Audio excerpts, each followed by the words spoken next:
My name is Alex Metzger, and this is my ECE 303 oral presentation. Today I will be talking about touchscreens, and it is December 7th, 2018. Some background knowledge needed to understand touchscreens. Capacitance, C equals Q over V. This is measured in farads.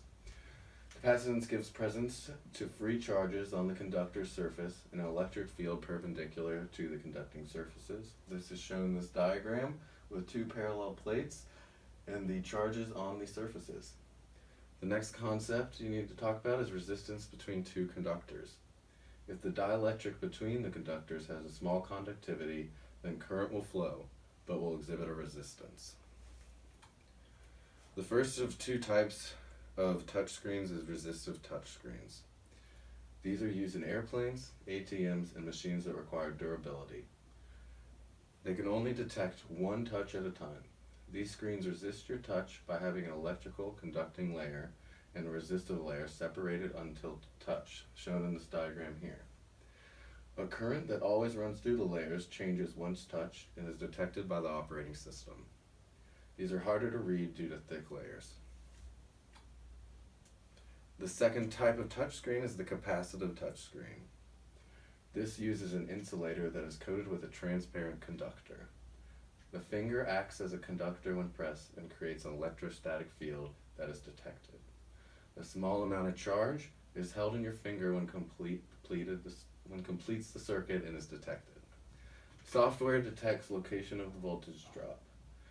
This type of touchscreen allows for multiple inputs and is usually found in your phone and computers. It has a higher performance than resistive touchscreens. This is an example of a capacitive touchscreen with current traveling between these four corners, and it detects the electric field and change in voltage at the point of touch. Here's an example of a touchscreen used in our other ECE classes, and it is a capacitive touchscreen. The history and relevance of touchscreens. In 1965, the first touchscreen using capacitive touch was invented. In 1970, Dr. Samuel Hurst invents the resistive touchscreen on accident in his lab. In 1983, HP releases the first touchscreen computer. Today, almost all phones and devices use touchscreens. The iPhone uses mutual and self-capacitance to detect input and multiple signals at once. This is a picture of the first touch screen using capacitive touch from 1965.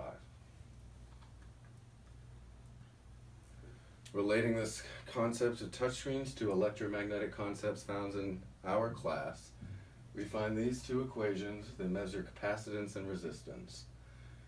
Capacitance is formed between any two conducting bodies. When a DC source is connected across them, the surface will accumulate positive and negative charges. The presence of the charges on the conducting surface gives rise to an electric field. This is shown in that equation here that we used. The capacitive touchscreens are a measure of size, shapes, permittivity, and relative positions of the two conductors.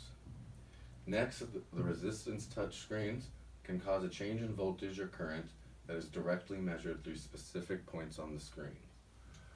We've used R equals V over I and our electrostatic equation many times in the class.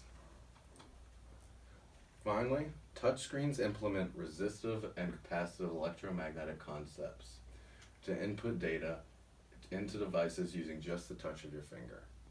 Our iPhones and computers rely on capacitive sensing and detect a change in current to find the input location. Resistive touchscreens are used in screens that need to be durable, such as airplanes and ATMs, and resist your touch through a conductive and resistive layer. This was my presentation on touchscreens for ECE 303, and I'm Alex Metzger.